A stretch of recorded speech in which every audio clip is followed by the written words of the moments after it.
पिछले कुछ सालों में कंज्यूमर स्टॉक्स प्रेशर में रहे। रॉ मटेरियल और कमोडिटी प्राइसेस बढ़ने से डिमांड स्लो हुई, मार्जिन स्क्वीज हुए और वीक अर्निंग्स ने स्टॉक्स पर भी एक्स्ट्रा प्रेशर बनाया। बिजनेस और ब्रांड्स तो स्ट्रॉन्ग रहे पर स्टॉक्स वीक दिखने लगे। लेकिन मार्केट हमेशा साइकिल्स में चलती है। जब नेगेटिविटी पीक पर होती है और बिजनेस डैमेज मिनिमम होता है, वहीं से रिकवरी स्टार्ट होती है और आज हमें वही फेज बनता नजर आ रहा है। कमोडिटी प्राइसेस नॉर्मलाइज हो रहे हैं, इनपुट कॉस्ट स्टेबल हो रहे हैं और रूरल डिमांड को मैक्रो सपोर्ट मिल रहा है। आज के वीडियो में 5 ऐसी कंज्यूमर कंपनीज की बात करूंगी जो अभी तो थोड़ी सबड्यूड लगती हैं, लेकिन 2026 में इनका स्ट्रॉन्ग कमबैक हो सकता है। हाय, मैं हूं doctor Priyanka Sharma. I am a stock market mentor, trader and investor. इस वीडियो का एनालिसिस मैंने काफी डीप रिसर्च के बाद तैयार किया है। अगर आपको मेरी ये फंडामेंटल इंसाइट्स वैल्यू ऐड करे तो चैनल को सब्सक्राइब जरूर कीजिएगा। चलिए स्टार्ट करते हैं नंबर 1 कंपनी से, जो इंडियन कंज्यूमर सेक्टर का बैकबोन है और जो हर घर के बाथरूम से लेके किचन तक प्रेजेंट है। मैं बात कर रही हूँ हिंदुस्तान यूनिलीवर की। ये कंपनी ग्रोथ स्टॉक से ज्यादा एक इकोनॉमिक मिरर है। जब इंडिया का कंज्यूमर स्ट्रॉन्ग होता है, एचयूएल नेचुरली ग्रो करता है। जब कंज्यूमर थोड़ा कॉशियस होता है, एचयूएल का ग्रोथ भी थोड़ा स्लो हो जाता है। कंपनी के बिजनेस की बात करें तो एचयूएल का कोर मॉडल मास कंजम्पशन पर बेस्ड है। Soaps, detergents, personal care, foods और होम केयर ये ऐसी कैटेगरीज हैं जहां डिमांड कभी जीरो नहीं होती, लेकिन इनमें ग्रोथ का पेस डायरेक्टली कंज्यूमर कॉन्फिडेंस से लिंक्ड होता है। Rural demand, disposable income, inflation और रॉ मटेरियल प्राइसेस सबका डायरेक्ट इम्पैक्ट यहाँ पड़ता है। अब नंबर्स देखते हैं, क्योंकि यहीं से बाउंस बैक क्लियरली समझ आता है। FY18 में हिंदुस्तान यूनिलीवर का रेवेन्यू 35,929 करोड़ था। FY20 तक ये 40,415 करोड़ हो गया। उसके बाद कंपनी का बिजनेस लगातार ग्रो करता रहा और FY25 में रेवेन्यू 64,138 करोड़ तक पहुंच गया। मतलब कंपनी की सेल्स कंटिन्यूसली बढ़ रही है, डिमांड स्लो होने पर भी। लेकिन बाउंस बैक का रियल सिग्नल मार्जिन्स में दिखता है। EBITDA FY21 में 12,036 करोड़ था। FY23 में ये 14,660 करोड़ हो गया और FY25 में 15,868 करोड़ रहा। ग्रोथ तो हो रही है, लेकिन बीच बीच में प्रेशर भी दिखा है। इसी को बाउंस बैक फेज बोलते हैं। ऑपरेटिंग मार्जिन्स FY20 से FY22 तक लगभग 25% थे। FY23 में रॉ मटेरियल महंगा होने की वजह से 23% तक गिर गए। FY25 में फिर से 24% के पास आ गए और नेट प्रॉफिट देखें तो ये भी ग्रोथ ट्रेजेक्टरी दिखा रहा है। FY20 में नेट प्रॉफिट 6764 करोड़ था और FY25 में 10,671 करोड़ हो गया। प्रॉफिट बढ़ रहा है, बस स्पीड थोड़ी अप डाउन रही है। मार्केट यहीं पर इम्पेशेंट होता है, लेकिन इन्वेस्टर्स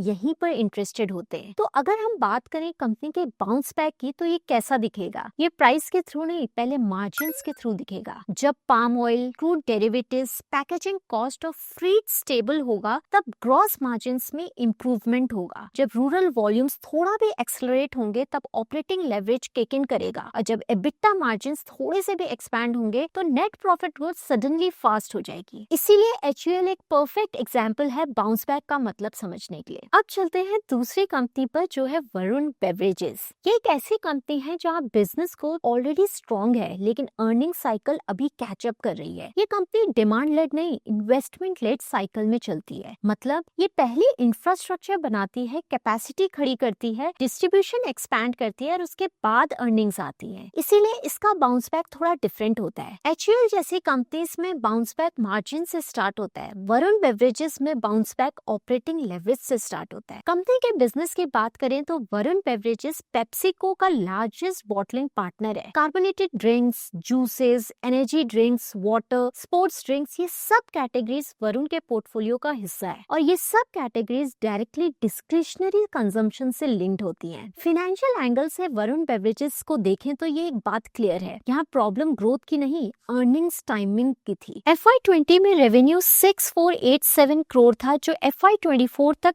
20,129 करोड़ हो गया, ऑलमोस्ट 3 टाइम्स ग्रोथ। मतलब डिमांड और स्केल दोनों स्ट्रॉन्ग रहे। एबिटा FY20 के 1239 करोड़ से बढ़कर FY24 में 4832 करोड़ हो गया। और सबसे इम्पोर्टेंट चीज मार्जिन का बिहेवियर। FY2021 में ऑपरेटिंग मार्जिन लगभग 19% था, जो FY22 और 23 में फिर इंक्रीज हुआ और FY24 तक 24% हो गया। ये दिखाता है कि मार्जिन कॉम्प्रेशन फेज खत्म हो रहा है और रिकवरी स्टार्ट हो चुकी है। प्रॉफिट बिफोर टैक्स भी FY20 के 363 करोड़ से बढ़कर FY24 में 3433 करोड़ हो गया। नेट प्रॉफिट 357 करोड़ से बढ़कर 2634 करोड़ तक पहुंच गया। अब अर्निंग्स फाइनली रेवेन्यू ग्रोथ को कैचअप कर रही है। वरुण बेवरेजेस के लिए बाउंस बैक का मतलब रेवेन्यू ग्रोथ नहीं बल्कि प्रॉफिट ग्रोथ का एक्सेलरेशन है। अब जब हमें एक मास कंजम्पशन जाइंट और एक ऑपरेटिंग लेवरेज प्ले दोनों को देख लिया, अगला लॉजिकल स्टेप होता है कि एक ऐसी कंपनी को देखना जहां प्रॉब्लम बिजनेस मॉडल में नहीं, एग्जीक्यूशन और ज्योग्राफी में थी। और वहीं से गोदरेज कंज्यूमर प्रोडक्ट्स का चैप्टर शुरू होता है। गोदरेज कंज्यूमर प्रोडक्ट्स का बाउंस बैक का मतलब सिर्फ मार्जिन रिकवरी नहीं है बल्कि बिजनेस नॉर्मलाइजेशन है। ये कंपनी पिछले कुछ सालों में सिर्फ मैक्रो प्रेशर से नहीं गुजरी बल्कि इंटरनल डिसरप्शन से भी गुजरी है। और जब इंटरनल और एक्सटर्नल दोनों प्रेशर एक साथ आ जाते हैं तब नंबर्स थोड़े से स्केरी लगने लगते हैं। लेकिन वही फेस बाउंस बैक के लिए सबसे फर्टाइल होता है। कंपनी के बिजनेस की बात करें तो गोदरेज कंज्यूमर एक टिपिकल इंडियन FMCG नहीं है। इसका बिजनेस इंडिया के साथ साथ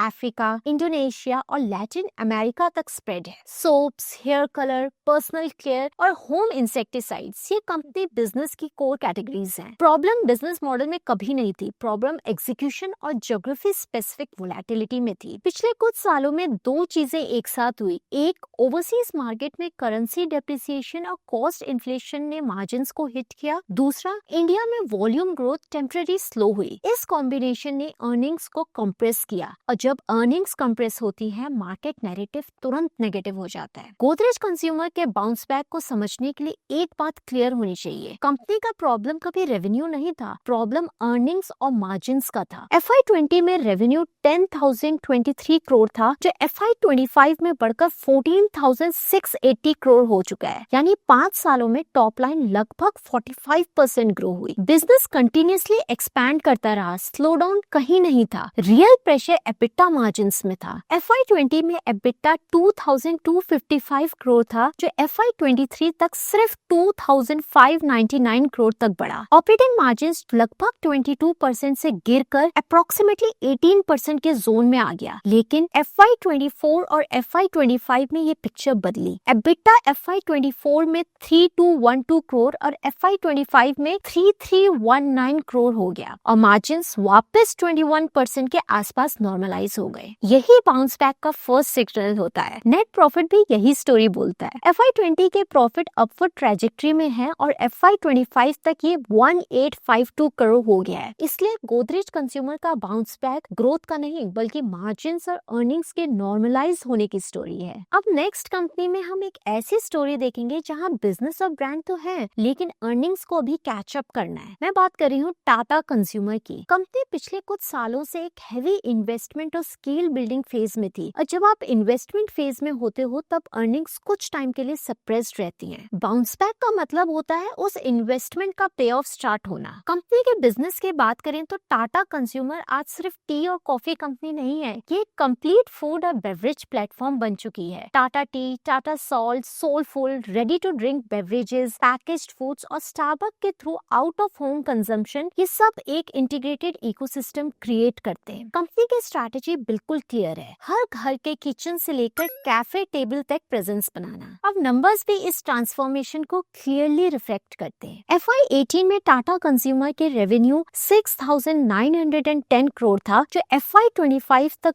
बढ़ते बढ़ते 17,812 करोड़ तक पहुंच गया। मतलब सिर्फ 6-7 सालों में कंपनी ने अपना टॉप लाइन ऑलमोस्ट 3 टाइम्स कर लिया। ये नॉर्मल FMCG कंपनी की ग्रोथ नहीं है, ये प्लेटफॉर्म एक्सपेंशन का रिजल्ट है। एबिटा भी इसी डायरेक्शन में मूव करता दिख रहा है। FY18 में एबिटा 933 करोड़ था जो FY25 आते आते 2673 करोड़ तक पहुंच चुका है। ग्रोथ स्ट्रॉन्ग है लेकिन बाउंस बैक का रियल एंगल मार्जिन्स में छुपा होता है। ऑपरेटिंग मार्जिन्स FY18 में 13 to 14% के आसपास थे। FY22 के बाद कमोडिटी इन्फ्लेशन के फेस में मार्जिन्स पर प्रेशर आया। T, coffee, milk derivatives, packaging सबने कॉस्ट स्ट्रक्चर को हिट किया, इसीलिए मार्जिन्स थोड़े कंप्रेस हुए। लेकिन FY25 में मार्जिन्स ने फिर से स्टेबिलिटी जोन में आते हुए दिख रहे हैं। ये सिग्नल है कि कॉस्ट प्रेशर साइकिल पीक पर हो चुका है। नेट प्रॉफिट भी यही स्टोरी बोलता है। FY18 में नेट प्रॉफिट 567 करोड़ था और FY25 में 1380 करोड़ तक पहुंच चुका है। मतलब अर्निंग्स पावर अब प्लेटफॉर्म के साइज के साथ अलाइन होने लगी है। तो टाटा कंज्यूमर का बाउंस बैक कैसा दिखेगा? जैसे जैसे ब्रांड इन्वेस्टमेंट मैच्योर होंगे, डिस्ट्रीब्यूशन का ROI इंप्रूव होगा, स्टारबक्स इंडिया स्केल पर जाएगा और packaged foods portfolio break even से प्रॉफिटेबिलिटी में शिफ्ट करेगा, अर्निंग्स ग्रोथ रेवेन्यू ग्रोथ को आउट परफॉर्म करेगी। ये बाउंस बैक प्राइस के चार्ट से पहले P&L में दिखेगा। मार्जिन स्टेबल होंगी, पैट ग्रोथ एक्सेलरेट होगी और फिर मार्केट स्लोली रीरेट करेगा कंपनी को। अब चलते हैं नेक्स्ट कंपनी की तरफ, जो है मैरिको। कंपनी के बिजनेस की बात करें तो मैरिको का core hair oils, edible oils, foods और पर्सनल केयर कैटेगरीज पर बेस्ड है। पैराशूट, सफोला, निहार, लेवॉन जैसे ब्रांड्स ऑलमोस्ट कैटेगरी लीडर्स हैं। डिमांड यहाँ कभी डिसअपियर नहीं होती, सिर्फ ग्रोथ का पेस थोड़ा स्लो हो जाता है जब कंज्यूमर थोड़ा कॉशियस हो जाता है या जब इनपुट कॉस्ट वोलेटिलिटी मार्जिन्स को डिस्टर्ब करती है। अब नंबर्स की तरफ चलते हैं, क्योंकि यहीं से बाउंस बैक का फाउंडेशन दिखता है। मैरिको के नंबर्स क्लियरली दिखाते हैं कि ये कंपनी कभी वीक नहीं हुई, बस साइकिल का प्रेशर में थोड़ी स्लो हुई है। FY20 में मैरिको का रेवेन्यू 7439 करोड़ था, जो FY25 तक बढ़कर 11039 करोड़ हो चुका है। मतलब टॉप लाइन ग्रोथ स्टेडी रही, स्लोडाउन के बाद भी बिजनेस का स्टिल कंटिन्यूअसली एक्सपैंड होता रहा। एबिटा FY20 के 1593 करोड़ से बढ़कर FY25 में 2347 करोड़ हो गया। ऑपरेटिंग मार्जिन्स हिस्टोरिकली 18 से 21% की रेंज में रहे हैं, जो ये दिखाता है कि कॉस्ट प्रेशर के बावजूद मैरिको ने अपनी प्राइसिंग पावर और एफिशिएंसी लार्जली प्रोटेक्ट की है। नेट प्रॉफिट भी FY20 के 1043 करोड़ से ग्रो होकर FY25 में 1658 करोड़ तक पहुंच चुका है। ये क्लियर सिग्नल है कि अर्निंग्स नॉर्मलाइजेशन ऑलरेडी चल रही है, इसलिए मैरिको का बाउंस बैक कोई ड्रामेटिक टर्न अराउंड नहीं है। ये एक स्टेडी अर्निंग्स कंपाउंडिंग का फेस है, जहां स्टेबल मार्जिन्स, इंप्रूविंग प्रॉफिट्स और स्ट्रॉन्ग बैलेंस शीट मिलकर बिजनेस को फिर से प्रीमियम FMCG नैरेटिव में वापस ला रहे हैं। अब जब हम पूरी स्टोरी को